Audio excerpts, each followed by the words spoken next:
Some of us learn freestyle first when we start swimming, and for good reason. Of all the competitive strokes, it's probably the easiest, but that doesn't mean it's easy. Let's get into it.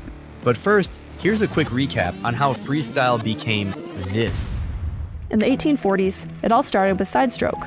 This stroke had a scissor kick and underwater arm recovery. It was said that when viewed from above, swimmers doing side stroke looked like they were running.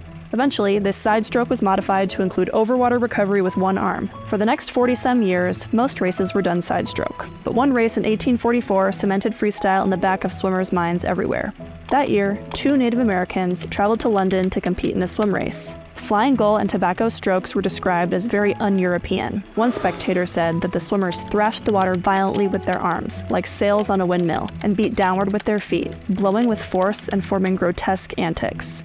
On the sidelines, a few creative swimmers were still experimenting. In the 1870s, Englishman John Trudgeon debuted the Trudgeon stroke, which took side stroke to the next level. Swimming with his chest flat and head out of the water, Trudgeon alternated swinging each arm over the water, adding a horizontal breaststroke kick to each stroke cycle. Around this time, some swimmers began experimenting with a variation of a scissor kick that would likely look similar to the flutter kick we see today. American Charles Daniels improved Cavill's stroke further, adding a 6-beat kick. That's 3 kicks for every arm stroke, and the American crawl was born. Before we move on, I do have to address the freestyle versus front crawl debate. Why is the 50 freestyle not called the 50 front crawl? Are freestyle and front crawl the same thing? It comes down to rules. Technically, in a freestyle race, you can swim any legal stroke, as long as you do that same stroke for the whole race. So, you could swim breaststroke or butterfly in a 50 free and not get disqualified. Front crawl could be considered the official name for what most of us call freestyle, but it really depends on who you ask. Now let's talk technique. Good freestyle is going to start with proper body position. We want our hips to be high in the water and our head neutral. When the head is too high, the hips are more likely to drop and drag you down, and we don't want that. It might be helpful to think about pressing your chest down in the water to keep those hips higher too. That means your hips are close to the surface of the water. The lower your legs are, the more drag you're going to create as you move, and therefore the slower you're going to swim. Now to improve this, a good place to start is your head. Now generally your body position will follow your head position. So if you're looking forward and you're looking for the wall, your legs are going to sink. Don't worry, the wall isn't going anywhere. So instead, just focus on having a neutral body position and neutral head position where your eyes are looking down. Now this will encourage your hips to float closer to the surface and it's going to make it easier for you to swim. Now it might feel kind of weird to just not look at where you're going, but remember the wall's not going anywhere, and that's what the black line on the bottom of the pool is for. When you reach the tee, you know you're close to the wall. Next up is the catch and pull phase of your stroke. When it comes to your freestyle pull, it's all about finding balance between relaxed and powerful. Your fingertips should enter the water about 18 inches in front of your shoulder at a 45-degree angle. Middle finger first.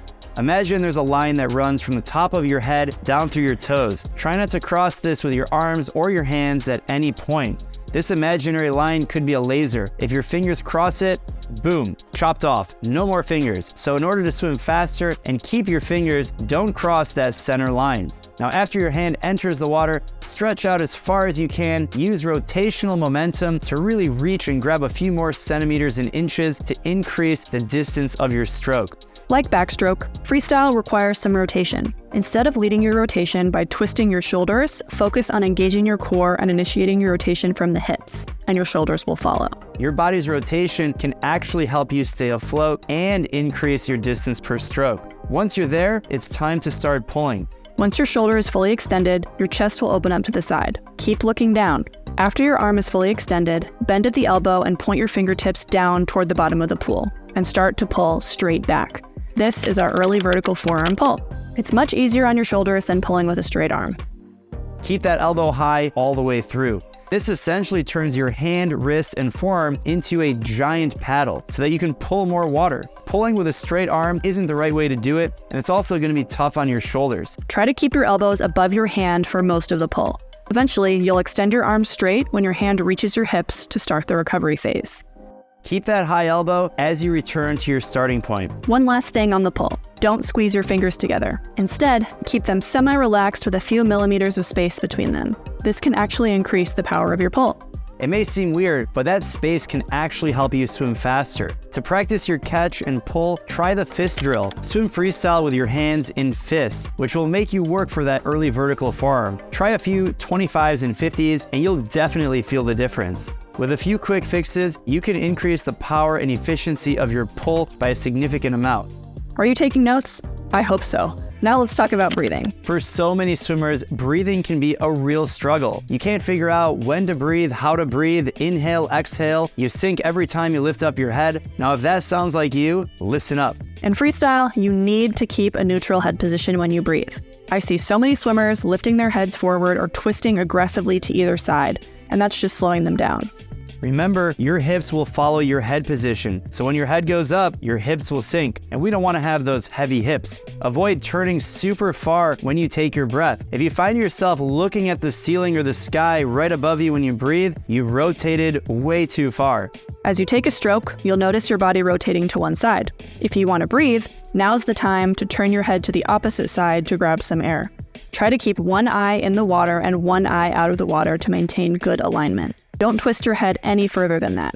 I know that sounds difficult, but yes, one eye under the water and one eye over the water. Trust me, as you move forward, your body's actually going to create a small air pocket, and that's just big enough to squeeze in that breath. Take a quick breath and get your head back into neutral for your next stroke. Exhale while your face is in the water, and turn to take another breath when you're ready. Stick to a breathing pattern in freestyle so you don't deprive yourself of that precious, precious air. Breathing every 2 or 3 strokes works for most people usually. You can breathe on both sides or just one side, it's really up to you. When you stay consistent with your breathing pattern, you'll get less tired because you're giving your body a steady supply of oxygen and your body knows what's coming. To work on your breathing technique, try the paddle drill. Place a hand paddle on the crown of your head and swim freestyle. Now your forward momentum is actually going to keep the paddle in place and you'll be forced to do a proper breathing technique. Now, if that sounds difficult, it's not as hard as it looks. The faster you swim, the easier it is to keep the paddle on your head. Last but not least, we've got your freestyle kick. My one piece of advice is to keep your kick simple. You don't need to kick like crazy or try to have the biggest kick in the pool. Focus on a hip-driven kick that's small and fast.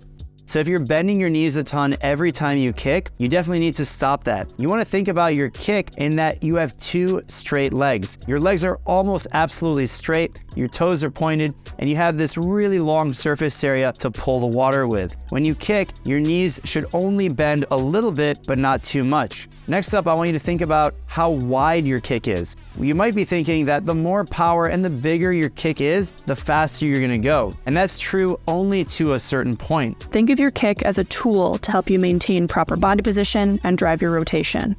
The bigger you go, the more drag you're actually creating, and that negates the increase in propulsion. So try and keep your kick to no more than 12 to 18 inches wide. If your kick amplitude is larger than half a meter, it's too big and you're actually going to slow yourself down. It's better to have a short and fast kick rather than a slow one. Just like your breathing, choose a kicking rhythm that works for you and stick with it. A lot of swimmers will have a 6-beat kick, and that means taking 3 kicks for every 1 arm stroke. A lot of other swimmers will only kick 1 time for every arm stroke. As long as you can find a pattern and a rhythm that works for you, that's the goal. Now, we can't talk about swimming faster without talking about streamline. Streamline is potentially the most important word in swimming. It's the foundation for every single stroke. Streamline is also the fastest body position in the water because when you do it right, you have the least amount of drag. I mean, think about it. You're like a torpedo moving through the water. You're compact. You have no resistance. Now, when you push off the wall, add in a few dolphin kicks and your push-off's gonna go even further. Just like your freestyle kick, you don't wanna overdo your dolphin kick. Instead, keep it short and fast. Now that we've taken care of all of this technique discussion, we need to put it in practice. And if you don't work, it's not gonna work. Now for some advice. Chances are there's going to be one stroke that you struggle with. And I know it's not fun working on things you aren't good at, but trust me, getting out of your comfort zone is actually a good thing and will make you a better swimmer. To get there, that's what the MySwimPro app is all about. Getting a personalized training program geared toward your specific swimming speed, skill level, and having specific drills, workouts, and technique to help you improve your speed and performance. I didn't talk about turns at all in this video, but don't worry. Check out our video about how to do a flip turn for tips for freestyle and backstroke. Now, if all this stuff seems like a lot, it's because it is, but you don't have to make it that complicated. Instead, work on technique, improve little by little, and you'll see amazing results. Improving takes time, so be patient and stay committed to your plan and your goals. It's about getting 1% better every single day. Choose 1 or 2 things to focus on for each workout and each individual set. Get yourself out of your comfort zone and push yourself to be better.